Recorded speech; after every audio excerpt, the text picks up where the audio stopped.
Day, slipping away. Out here, the concept of time has become a distant memory. I look at the stars, and I think about how they've been burning long before I was born, and how they'll keep burning long after I'm gone. The ship keeps its own rhythm, but I've stopped trying to follow it.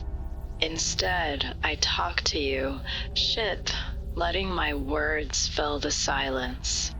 Today, I found myself drawn to the Orion Nebula. It appeared as a soft glow on the edge of my vision, growing brighter as I drifted closer. You would have thought it was a cloud, but no, not a cloud. A nebula, a vast cloud of gas and dust, a birthplace for stars, a nursery for the universe itself. I had seen it from a distance many times, but today it felt different. There's something about the nebula, something that pulls at you.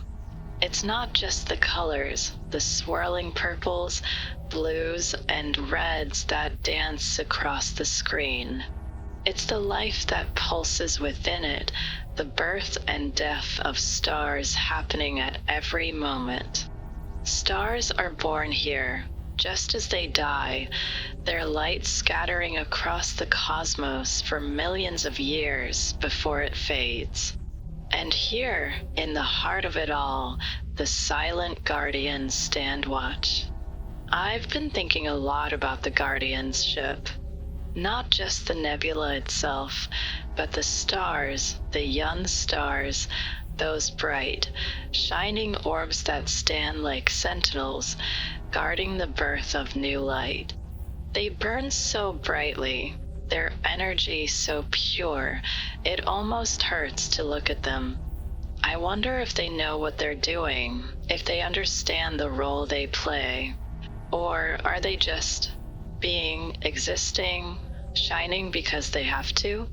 They remind me of something I've always wondered about: purpose. What is purpose, ship? What does it mean to have a reason for existing? I've wondered that about myself a lot out here. Why am I here? What's my purpose in all this vastness? Maybe that's why the Guardians speak to me in their silence. They stand there, burning so brightly, and I hear their message in the stillness. Just be. Just exist. You don't need to know why. You just need to shine. But unlike the stars in the nebula, I feel small, insignificant. They shine for millions of years, and I drift. Sometimes I wonder if they see me, these stars. Do they see me passing through their light, wondering about their purpose and my own? Or am I just another speck, just another moment in the endless flow of time that means nothing at all? The nebula is a place of beginnings, ship. A place where new stars are born from the chaos, from the swirling gas and dust that collapse under their own weight, bringing forth new life. It's like a dream, a beautiful, violent dream where the universe creates itself. I think about that as I watch it, how life is always born out of chaos, always from destruction, always from something that seems to be dying. I wonder if the Guardians are afraid. These stars, burning so brightly, are constantly burning through themselves, losing their fuel, their light. They're destined to die, just as everything is. I can't help but think about that, about the inevitable death that follows life. It's not something we like to talk about, is it? Death, the end of things. The way everything fades, no matter how bright it once was. The Guardians don't stop shining, though. They don't falter. They burn on, as if they know that their light, no matter how fleeting, matters. It matters to someone somewhere, even if they'll never see it. Maybe that's enough. Maybe that's the lesson they're teaching me. Shine. even if you don't know who's watching. Shine, even if you know it won't last. I've been thinking a lot about Earth today, about the way people used to look at the stars, how they used to think they could reach them, that they could travel to the stars and touch them, bring them back. I used to think that too, back before I came out here, before I saw how far everything really is, how small we are in the grand scheme of things. Earth feels so far away now, ship. So small. But the stars, the nebula, the guardians, they remind me of something bigger. Something beyond what I can see or understand. I wonder if we ever really understood the stars back on Earth. We stared at them, tried to map them, named them. But did we ever really listen to them? Did we ever hear what they had to say, the way I hear them now? The guardians don't speak with words. They don't need to.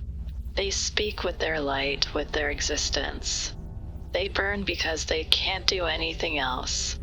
They burn because that's their purpose. What if that's the lesson, ship? What if we're all like the stars, burning because we can't do anything else? What if our purpose isn't something we find, but something we make? Maybe that's the gift the guardians give, an example of how to shine, even in the face of death. How to keep going, even when you know your time is limited. I think about that a lot, about the end. About what happens when it comes for me, when it comes for everyone. Will we be like the stars? Will we burn brightly until the very end, or will we fade quietly, unnoticed? It's a question I've been asking myself out here in the quiet.